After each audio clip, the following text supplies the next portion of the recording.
지금 잠시 여러분의 휴대전화를 열어 연락처 목록을 천천히 내려다 보십시오. 그 안에는 수백 명, 많게는 수천 명의 이름이 저장되어 있을 것입니다. 쉼없이 울려대는 단체 대화방의 알림, 누군가의 경조사를 알리는 메시지, 그리고 예의상 주고받는 안부 인사들. 그런데 정작 마음이 텅 빈 것처럼 허허로운 어느 깊은 밤, 망설임 없이 전화를 걸어 내 초라한 속내를 온전히 털어놓을 사람이 단 한 명이라도 있습니까?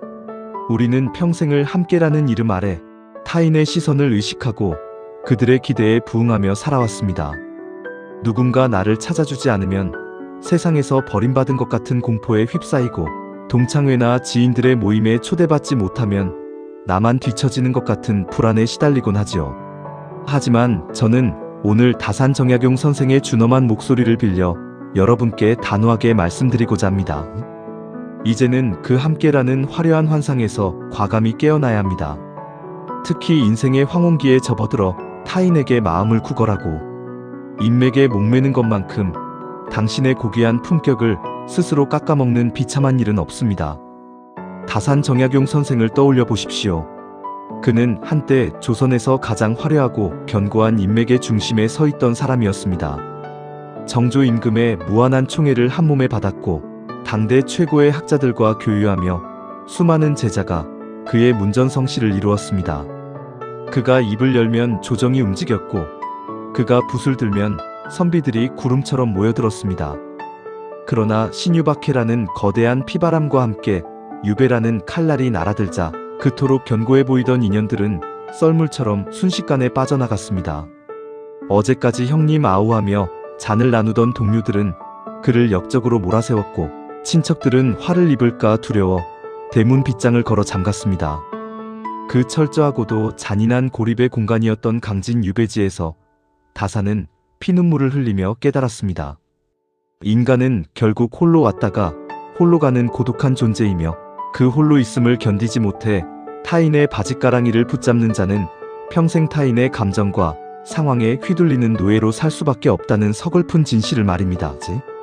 선생은 그 고통스러운 깨달음을 신독이라는 두 글자에 담았습니다. 홀로 있을 때조차 자신을 속이지 않고 스스로를 엄격히 단속하며 내면의 질서를 세우는 것. 그것이 바로 다산이 18년의 고독을 버텨낸 힘이자 오늘날 우리에게 전하는 노년의 가장 강력한 무기입니다.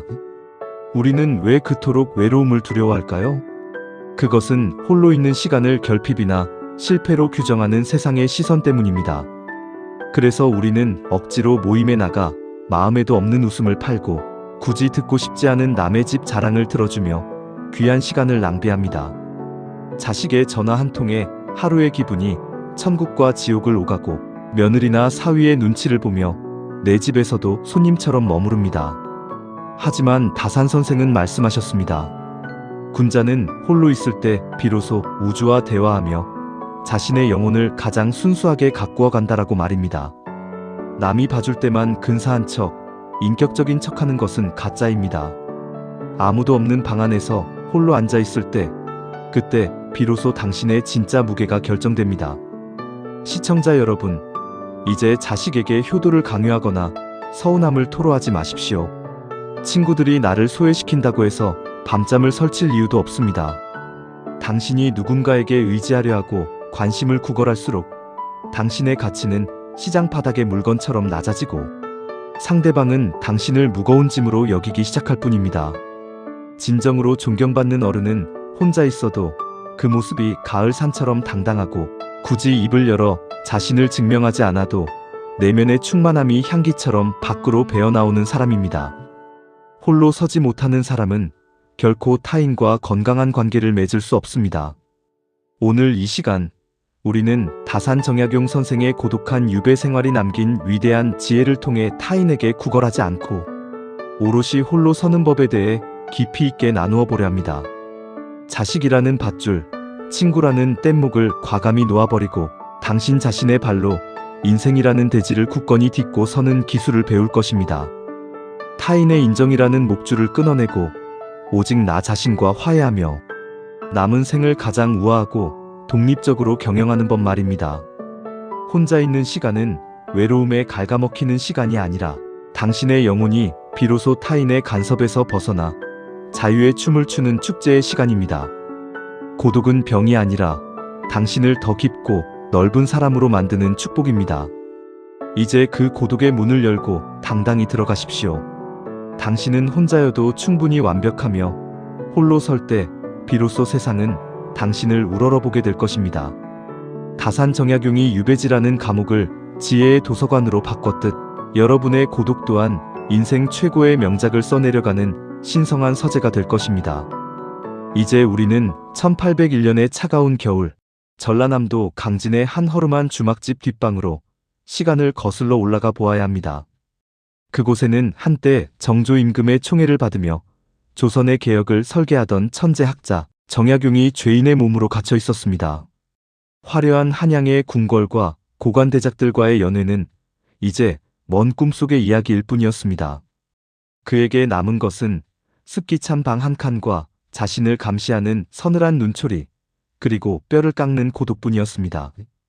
처음 유배지에 도착했을 때 다산 선생을 가장 괴롭혔던 것은 육체적인 고통이 아니었습니다. 그것은 바로 세상으로부터 완전히 잊혔다는 상실감이었습니다. 어제까지 스승이라 부르며 따르던 제자들은 등을 돌렸고 함께 세상을 논하던 동료들은 그를 역적으로 몰아세우며 이름을 언급하는 것조차 꺼렸습니다. 자식들에게 보낸 편지는 검열당하기 일쑤였고 아내와의 재회는 기약이 없었습니다. 인간 정약용으로서 그는 인생의 모든 인맥과 사회적 지위가 송두리째 뿌리 뽑힌 채 광활한 고독의 바다 한가운데 홀로 던져진 조각배와 같았습니다. 하지만 시청자 여러분, 바로 이 대목에서 다산 정약용이라는 인물의 진짜 위대함이 드러납니다.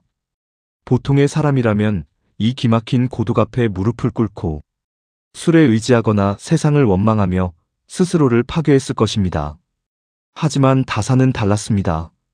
그는 자신을 가두고 있는 그 고독의 방을 감옥이 아니라 자신을 완성할 가장 신성한 수행의 장소로 바꾸기로 결심했습니다. 그는 말했습니다. 고독은 하늘이 나에게 준 가장 큰 선물이다. 소란스러운 세상의 소음에서 벗어나 비로소 나의 내면과 온전히 마주할 시간을 얻었기 때문이다라고 말입니다. 그는 좁은 방 안에서 붓을 들었습니다. 아무도 찾아오지 않는 고요한 시간, 그는 고독을 친구 삼아 수만 권의 책을 읽고 자신의 생각을 정리해 나갔습니다. 18년이라는 긴 세월 동안 그는 무려 500여 권에 달하는 방대한 저술을 남겼습니다. 목민심서, 경세유표, 흠음신서와 같은 조선의 정신을 바로 세운 위대한 저작들은 모두 그 철저한 외로움 속에서 탄생했습니다. 만약 다산이 유배를 가지 않고 한양의 화려한 인맥 속에 머물렀다면 오늘날 우리가 우러러보는 이 불멸의 업적들은 결코 존재하지 않았을 것입니다. 다산 선생이 유배지에서 실천했던 가장 핵심적인 철학은 바로 신독이었습니다. 홀로 있을 때조차 삼가고 조심한다는 뜻이죠. 남이 나를 보고 있을 때 근사하게 행동하는 것은 누구나 할 수 있는 일입니다. 하지만 아무도 보지 않는 골방에서 세상이 나를 잊어버린 절망적인 상황에서도 흐트러지지 않고 자신의 품격을 지키는 것, 그것이 진짜 어른의 공부입니다. 다산은 유배지의 좁은 방 안에서도 의관을 정제하고 꼿꼿이 앉아 글을 썼습니다. 누가 본다고 그렇게 격식을 차리느냐는 물음에 그는 이렇게 답했을 것입니다. 내가 나를 보고 있지 않은가? 하늘이 나를 지켜보고 있지 않은가? 시청자 여러분, 고독은 결코 비참한 것이 아닙니다. 고독은 당신의 영혼이 불순물을 걸러내고 가장 순수한 결정체로 거듭나는 연금술의 시간입니다. 다산 정약용에게 유배지는 고통의 장소가 아니라 타인에게 기대던 마음을 끊어내고 오직 자신의 발로 서는 법을 배운 위대한 학교였습니다. 그는 고립되었기에 오히려 세상 전체를 조망할 수 있는 통찰력을 얻었습니다. 사람들에게 버림받았기에 오히려 천지와 소통하는 법을 깨달았습니다. 우리는 지금 어떤 고독을 겪고 있습니까? 자녀들이 떠나고 친구들이 소원해지며 사회적 역할이 줄어드는 노년의 고독을 피하려고만 하고 계시지는 않습니까? 다산 선생의 삶을 보십시오. 진정한 업적과 내면의 평화는 사람들이 북적거리는 잔칫집이 아니라 홀로 등불을 밝힌 고요한 방 안에서 찾아옵니다. 당신이 혼자 있는 시간을 견디지 못하고 누군가에게 전화를 걸어 하소연하는 순간 당신의 무게는 깃털처럼 가벼워집니다. 하지만 그 고독을 묵묵히 받아들이고 자신의 내면을 채우는 공부를 시작하는 순간 당신은 세상 그 무엇도 흔들 수 없는 거대한 산이 됩니다. 다산은 18년 만에 유배에서 풀려나 고향으로 돌아왔을 때 예전보다 훨씬 더 단단하고 깊은 사람이 되어 있었습니다. 그는 더 이상 타인의 인정에 목매지 않았습니다. 사람들의 비난에도 칭찬에도 흔들리지 않는 자유를 얻은 것입니다. 그것이 바로 고독이 그에게 준 보상이었습니다. 시청자 여러분, 지금 당신이 느끼는 그 외로움은 당신을 무너뜨리러 온 적이 아닙니다. 당신을 다산 정약용처럼 단단하게 만들기 위해 찾아온 귀한 손님입니다. 그 손님을 기쁘게 맞이하고 홀로 있음의 즐거움을 배우십시오.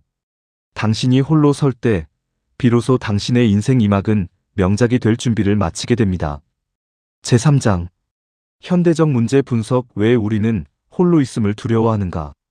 시청자 여러분, 이제 우리는 우리 자신의 마음속 깊은 곳을 정직하게 들여다보아야 합니다.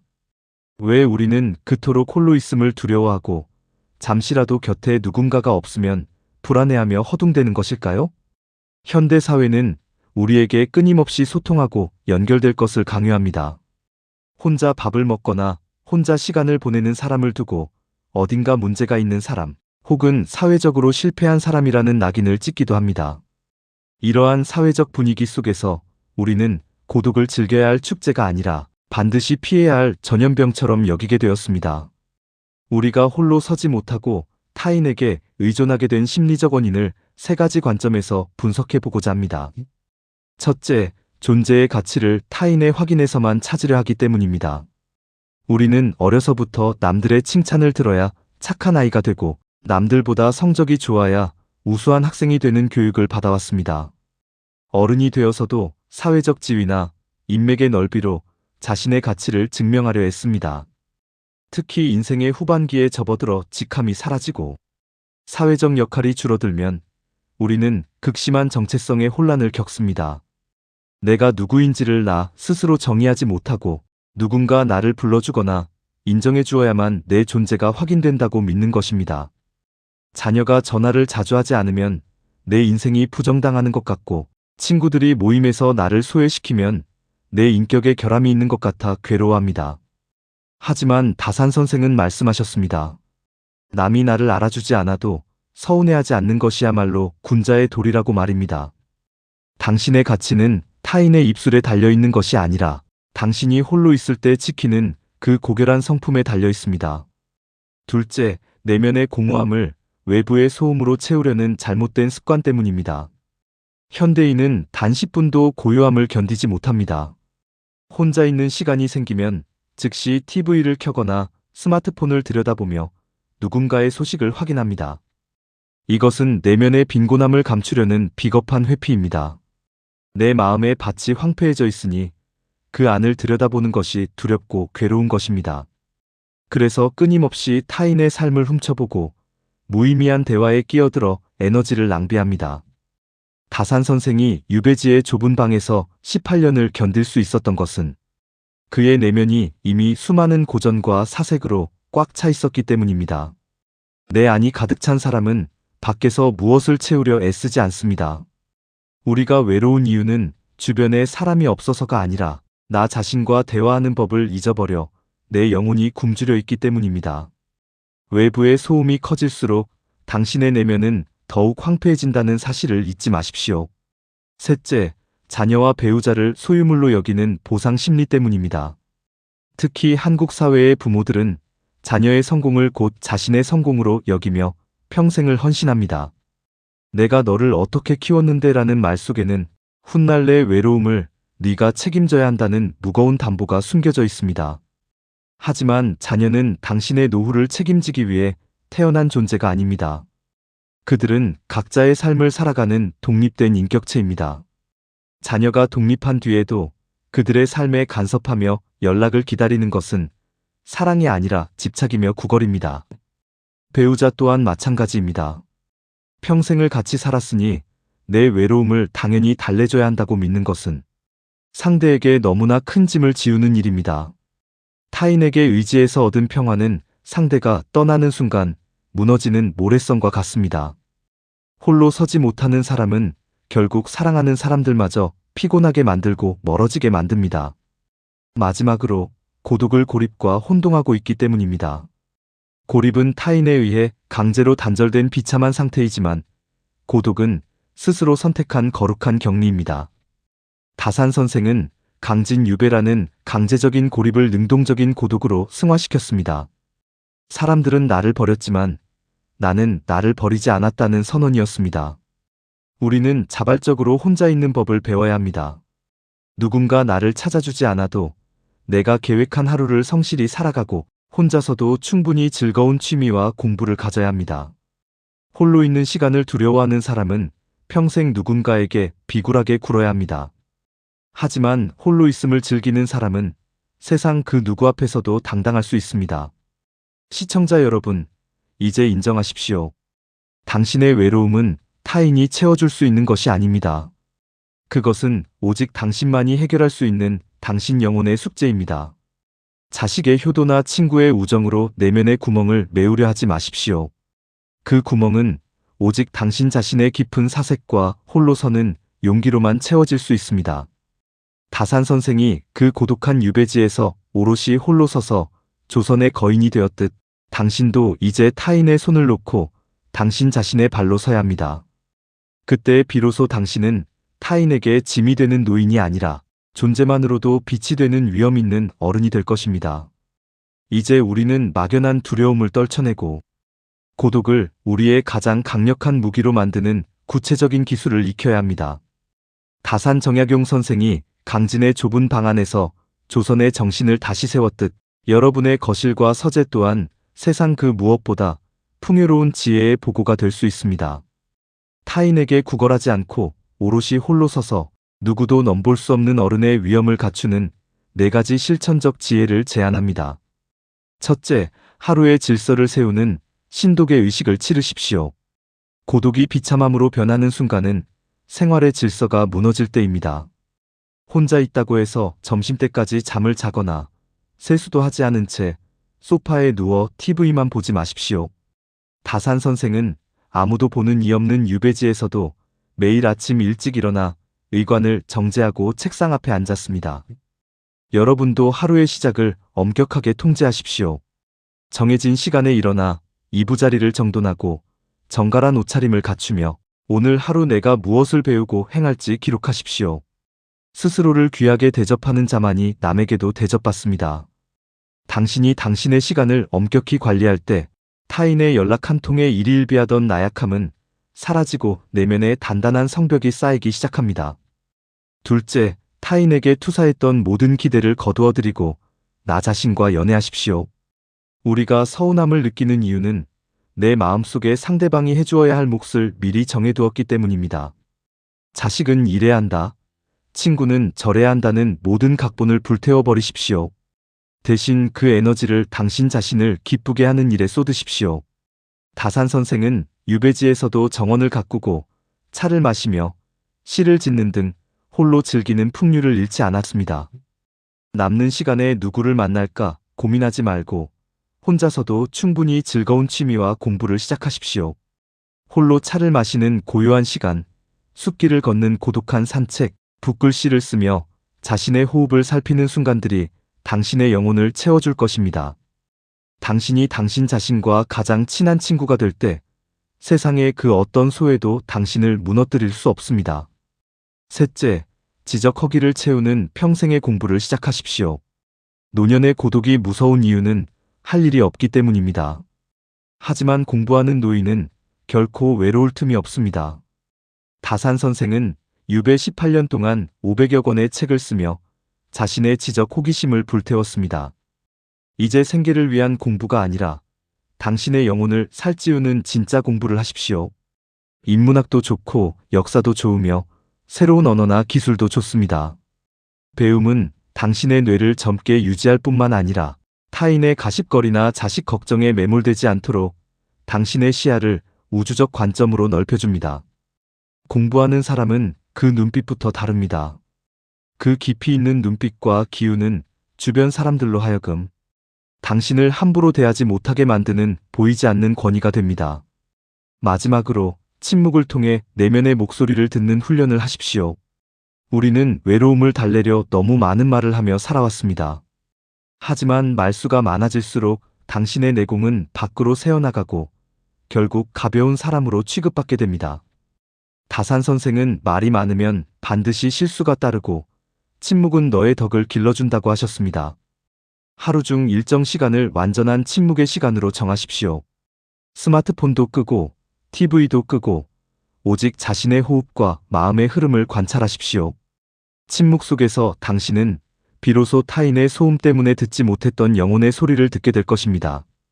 그 고요한 평화를 한번 맛본 사람은 더 이상 무의미한 수다나 사람들의 북적임에 목매지 않습니다. 침묵은 당신의 인생 이막을 지켜주는 가장 단단한 방패입니다. 시청자 여러분, 어른의 독립이란 자식의 용돈이나 사회적 지위에서 오는 것이 아닙니다. 그것은 타인이 나를 어떻게 보든, 내 곁에 누가 있든 없든 나 홀로 당당히 서서 자신의 삶을 기쁨으로 채울 수 있는 내면의 실력에서 나옵니다. 다산 정약용 선생이 유배지의 그 척박한 땅을 조선 최고의 학문적 성지로 바꿨듯 여러분의 고독한 시간 또한 인생에서 가장 찬란한 황금기로 바뀔 수 있습니다. 이제 누군가에게 의지하려던 낡은 지팡이를 던져버리십시오. 당신의 발에는 이미 세상 어디든 당당히 걸어갈 수 있는 튼튼한 근육이 있습니다. 홀로 서는 자만이 진정으로 자유로울 수 있으며 그 자유를 누리는 자만이 인생의 마지막에 웃을 수 있습니다. 이제 우리는 다산 정약용 선생이 18년이라는 긴 유배 생활을 마치고 고향 소내로 돌아가던 그 강진의 포구에 서 있습니다. 선생이 처음 유배지에 도착했을 때의 그 처절한 외로움과 막막함을 기억하십니까? 하지만 떠날 때의 선생은 처음 올 때와는 전혀 다른 사람이었습니다. 세상의 지위와 명예, 화려한 인맥을 모두 잃었지만 그는 그 고독의 심연에서 조선의 정신을 다시 세울 500여 권의 지혜를 길어 올렸고 그 무엇과도 바꿀 수 없는 내면의 자유를 얻었습니다. 선생에게 고독은 인생을 파괴하러 온 저주가 아니라 타인에게 의존하던 낡은 껍질을 벗고 진정한 나로 거듭나게 한 축복의 통로였습니다. 우리가 살아온 날들을 찬찬히 복기해 보십시오. 우리는 참으로 오랜 시간 동안 타인의 시선이라는 거울을 통해서만 나를 확인해 왔습니다. 누군가 나를 불러주어야 내가 쓸모있는 사람인 것 같고 자식이 나를 찾아주어야 내 평생의 헌신이 헛되지 않은 것 같아 전전긍긍하며 살았습니다. 하지만 다산 선생은 강진의 골방에서 우리에게 이렇게 꾸짖으십니다. 언제까지 남의 입술 끝에서 내 행복을 찾으려 하느냐? 네가 홀로 있을 때 비로소 우주가 내 안에 들어오고 내 영혼이 비로소 제 자리를 찾는다라고 말입니다. 이제 타인에게 구걸하던 모든 기대를 거두어드리고 오롯이 홀로 서는 용기를 내십시오. 자식이 전화를 하지 않는다고 서운해하는 대신 그 시간을 당신의 지적 갈증을 채우는 독서의 시간으로 삼으십시오. 친구들이 나를 소외시킨다고 우울해하는 대신 홀로 숲길을 걸으며 자연의 숨결에 귀를 기울이십시오. 당신이 누군가에게 의지하려 하고 관심을 갈구할수록 당신의 가치는 시장 바닥의 물건처럼 낮아지지만 당신이 고독을 즐기며 내면을 채울 때 사람들은 당신의 그 묵직한 존재감 앞에 절로 고개를 숙이게 됩니다. 진정한 어른의 품격은 떠들썩한 잔칫집이 아니라 홀로 등불을 밝힌 고요한 방 안에서 완성됩니다. 남이 봐줄 때만 근사한 척하는 것은 가식일 뿐입니다. 아무도 없는 곳에서 스스로를 귀하게 여기고 단정하게 생활하며 끊임없이 배우고 익히는 신독의 삶이야말로 인생 이막을 가장 우아하게 만드는 비결입니다. 홀로 서지 못하는 사람은 결코 누구와도 건강한 관계를 맺을 수 없습니다.